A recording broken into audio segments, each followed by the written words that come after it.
আজকে যে সূরা থেকে কথা শুনবো সূরার নাম সূরাতুল জুমআহ। সূরার নাম সূরাতুল জুমআহ। বলেন সূরার নাম কি? সবাই বলেন সূরাতুল, আবার বলেন সূরাতুল। এই তো হয়ে গেছে। I consider this program as a class মনে করি। I consider this tafsir as a class। তো উত্তর করতে হবে। টিচার প্রশ্ন করলে কি করতে হয়? উত্তর করলে আমরা কিছু শিখে যেতে পারবো। ইমানের একটা চেতনা লাগবে। ঘুমায় বললে হবে না। ঘুমায় থাকে যারা, ওই শ্রোতাদেরকে আমি বক্তব্য শোনাই না। আমি বক্তব্য শোনাই যারা জেগে থাকে, যাদের ইমান জ্বলে ওঠে, ঠিক কিনা? যে ইমান প্রয়োজনে জ্বলে ওঠে না,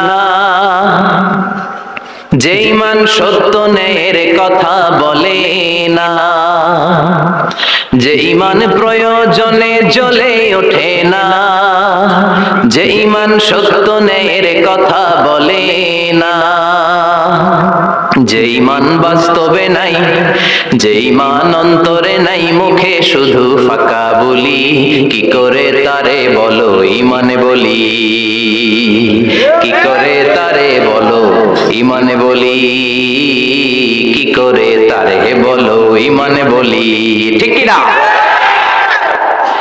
যে ইমান দিন কায়েমের আন্দোলনের ধার ধারে না, যে ইমান পোশাকধারী কোরআন হাদিস তাও পড়ে না, যে ইমান খাজার নামে মাজার গড়ে ফুলুস কামায়, আছে আছে রাজা মেয়ের নাই আছে, এগুলোর সাথে আমাদের কোনো সম্পর্ক? কবরে পড়ে থাকা ব্যক্তির কাছে কিছু চাওয়া যাবে? চাইতে হবে একজনের কাছে, তিনি কে? যে ইমান দিন কায়েমের আন্দোলনের ধার ধারে না, যে ইমান লেবাসধারী কোরআন হাদিস তাও পড়ে না, যে ইমান খাজার নামে মাজার গড়ে ফুলুস কামায়, যে ইমান শিরকিয়াতের আমল করে ভীত না হয়, যে ইমান বাস্তবে নাই, যে ইমান ময়দানে নাই, মুখে শুধু কথার কলি, কি করে তারে বলো ইমানে বলি, কি করে তারে বলো ইমানে বলি, কি করে তারে বলো ইমানে বলি, ঠিক কিনা? এজন্য মুমিন জ্বলে উঠবে আপন শক্তিতে। এখন রবির এরা কয় জ্বলে উঠুন আপন শক্তিতে। আপন শক্তিতে জ্বলে উঠবে ইমানদারেরা ইমানের তেজে। চিল্লায় বলেন ঠিক কিনা? সূরার নাম সবাই বলেন আরো জোরে, সূরাতুল জুমআহ। এটা মাদানী সূরা। কি সূরা? বিশ্বনবীর লাইফের দুইটা ইনিংস, একটা মাক্কি ইনিংস আর একটা মাদানী ইনিংস। মাক্কি ইনিংস 13 বছর। কয় বছর? মাদানী ইনিংস 10 বছর। কয় বছর মনে থাকবে? এটা বিশ্বনবীর সেকেন্ড ইনিংসে নাজিল হয়েছে। সুবহানাল্লাহ কইবেন না? মাদানী ইনিংসে নাজিল হয়েছে এই সূরা, মাক্কি ইনিংসে নয়। বিশ্বনবীর মাক্কি জীবন আর মাদানী জীবনের কিছু পার্থক্য আছে। মাক্কি জীবনে বিশ্বনবী খুব নীরব ছিলেন, চুপিসারে তাওহীদের কথা বলতেন। মাক্কি জীবনে বিশ্বনবী সবচেয়ে বেশি ফোকাস দিয়েছেন তাওহীদের প্রতি। কিসের প্রতি? তাওহীদেরই মুর্শিদ আমার মুহাম্মাদের নাম বলো, মুহাম্মাদের নাম, আল্লাহর নাম জপলে বুঝতে পারি, আল্লাহরই কালাম বলো মুহাম্মাদের নাম, ওই নামেরই রশি ধরে যাই আল্লাহর পথে, ওই নামেরই ভেলায় চড়ে ভাসি নূরের স্রোতে, ওই নামের বাতি জেলে দেখি আরশের মুকাম বলো মুহাম্মাদের নাম, তাওহীদেরই মুর্শিদ আমার মুহাম্মাদের নাম বলো মুহাম্মাদের নাম। পড়েন আল্লাহু আকবার। মাক্কি ইনিংসের কর্মসূচি ছিল তাওহীদ, ছিল রিসালাত, ছিল আখিরাত, এগুলোর কথা বিশ্বনবী বুঝিয়েছেন। আর মাদানী ইনিংসে বিশ্বনবী সশস্ত্র সংগ্রাম করেছেন। ইসলাম শান্তিপূর্ণ ঠিক আছে, কিন্তু ইসলামের পিঠ যখন দেয়ালে লেগে যায় তখন ইসলামেরও সামনে বাড়ানোর দরকার আছে না নাই? যে ইমান প্রয়োজনে জ্বলে ওঠে না, জ্বলে উঠেছিলেন বিশ্বনবী আপন শক্তিতে, ঠিক কিনা? তো এটা মাদানী ইনিংসের সূরা, এটা মাক্কি জীবনের সূরা নয়। আমরা এই সূরার আলোকে আজকে শোনার চেষ্টা করব যে জুমার দিনের জুমার সালাতের এত গুরুত্ব কেন। বিশ্বনবী জুমার দিনকে বলেছেন ঈদের দিন। কিসের দিন? কথা বলেন। আমাদের দুইটা ঈদ আছে না, ঈদুল ফিতর, ঈদুল আজহা। এর পাশাপাশি জুমার দিনকেও বিষ্ণু ইসা ইসলাম বলেছেন হাদা ইয়াউমুল ঈদ, হাদা ইয়াউমুন জাআলাহুল্লাহু লাকুম ঈদান। তাবারানির হাদিস। বিষ্ণু বলেছেন এটা এমন দিন যে দিনটাকে আল্লাহ তাআলা তোমাদের জন্য ঈদের দিন হিসেবে ঘোষণা দিয়েছেন। পড়েন আলহামদুলিল্লাহ। আগামীকাল। দিনটা কবে? আগামীকাল। আল্লাহ তাআলার একটা বৈশিষ্ট্য হচ্ছে সুন্নাতুল্লাহি ফিত তাফদীল।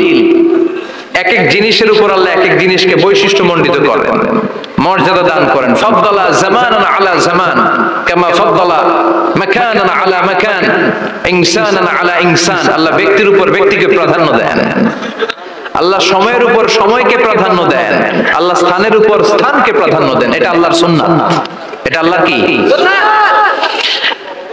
সুন্নাতুল্লাহি ফিত তাফদীল। ফাদ্দালা জামানান আলা জামান কামা ফাদ্দালা মাকানান আলা মাকান, ইনসানান আলা ইনসান। পৃথিবীর সব মানুষগুলো এক রকম নয়, এক মর্যাদার নয়। আবার লক্ষাধিক নবী আল্লাহ দুনিয়ায় পাঠিয়েছেন। সব মর্যাদার, সব নবীর মর্যাদাগুলো কি সমান নাকি? সব নবীদের মধ্য থেকে বিষ্ণু নবীর মর্যাদা বাড়িয়ে দিয়েছে কে? আবার পৃথিবীতে শহরের শেষ নাই। হাজার হাজার শহর, হাজার হাজার লক্ষ লক্ষ শহরের মধ্য থেকে মক্কা শহরের মর্যাদা বাড়িয়ে দিয়েছে কে? আবার এই পৃথিবীতে অনেকগুলো সময় আছে, অনেকগুলো রাত্রি আছে, অনেকগুলো ক্ষণ আছে, অনেকগুলো মুহূর্ত আছে। একটা মুহূর্তের উপর আরেকটা মুহূর্তকে প্রাধান্য দিয়েছে কে? বলেন তো, পৃথিবীতে সবচাইতে 365 দিনের মধ্যে শ্রেষ্ঠ দিন কোনটা? আরাফার দিন। কোন দিন? কথা বলেন। হজে যারা গিয়েছেন আরাফার দিন দেখেছেন না? ইজারার রেদা পরে আমরা লাব্বাইক আল্লাহুম্মা লাব্বাইক বলি। এটা সারা বছরের মধ্যে শ্রেষ্ঠ দিন। আল আরাফা আল হজ্জ আরাফা। আরাফাটাই হজ। কেউ যদি আরাফার দিনে থাকতে পারে তার হজ হয়ে গেছে। আলহামদুলিল্লাহ। আলহামদুলিল্লাহ। আর হজের শখ করেছে, আরাফা করে নাই, হজ হবে না। কথা বলেন, হজ হবে না। তার মানে বছরের শ্রেষ্ঠ দিন আরাফার দিন। এদিন আল্লাহ এত সংখ্যক বান্দাকে একসাথে ক্ষমার ঘোষণা দেন। বছরের কোন দিন এত মানুষকে ক্ষমা করেন না। আবার শয়তান ওই দিনে এতটা লাঞ্ছিত বোধ করে, এতটা অপমান বোধ করে, বছরের কোন দিন শয়তান এত অপমানিত হয় না। এজন্য বিশ্বনবী বলেছেন খায়রুদ দুআ দুআ ও আরাফা। সবচাইতে শ্রেষ্ঠ দোয়া আরাফার দিনের দোয়া। বিশ্বনবী বলেন আরাফার দিনে একটা দোয়া আমি করি, আমার আগে সব নবীরা এই দোয়াটা করেছেন। দোয়াটা হলো লা ইলাহা ইল্লাল্লাহ ওয়াহদাহু লা শারীকা লাহ লাহুল মুলকু ওয়া লাহুল হামদু ওয়া হুয়া আলা কুল্লি শাইইন কাদির। সুবহানাল্লাহ পড়েন। মুখস্থ আছে না দোয়াটা? এটা পড়বেন। বিশ্বনবী আরাফার ময়দানে এই দোয়াটা পড়তেন। তাহলে বুঝা গেল বছরের সব দিন সমান না। সব দিন সমান না। বছরের সবচেয়ে শ্রেষ্ঠ দিন হচ্ছে আরাফার দিন। কোন দিন? এবার বলেন বছরের সবচেয়ে শ্রেষ্ঠতম রাত কোনটা? কদরের রাত। ইন্না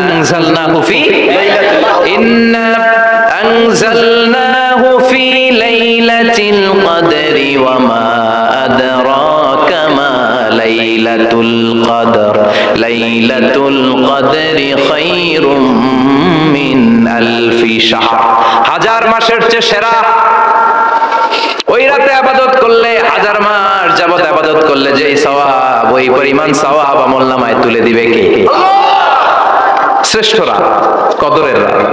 এবার বলেন বছরের সবচাইতে শ্রেষ্ঠতম মাস কোনটা? শাহরু রমাদান আল্লাযী উনজিলা ফীহিল কুরআন। যে মাসে কোরআন নাজিল হয়েছে এই মাসের চেয়ে শ্রেষ্ঠ কোন মাস থাকতে পারে? চিল্লায় বলেন, থাকতে পারে? তার মানে বছরের শ্রেষ্ঠ দিন আরাফার দিন, বছরের শ্রেষ্ঠ রাত কদরের রাত, বছরের শ্রেষ্ঠতম মাস রমজান মাস। এবার বলেন সপ্তাহের মধ্যে শ্রেষ্ঠতম দিন কোনটা? বিষ্ণুই বললেন সাইয়্যিদুল আইয়াম, leader of the all days in the week. সপ্তাহের যতগুলো দিন আছে 7টা দিনের সর্দার হচ্ছে ইয়াউমুল জুমা, জুমার দিন। চিল্লায় পড়েন আল্লাহু আকবার। তার মানে বছরের শ্রেষ্ঠ দিন আরাফার দিন, বছরের শ্রেষ্ঠ রাত কদরের রাত, শ্রেষ্ঠ মাস রমজান মাস। আর 7 দিনের মধ্যে শ্রেষ্ঠতম দিন হচ্ছে জুমার দিন। কোন দিন? জুমার দিন।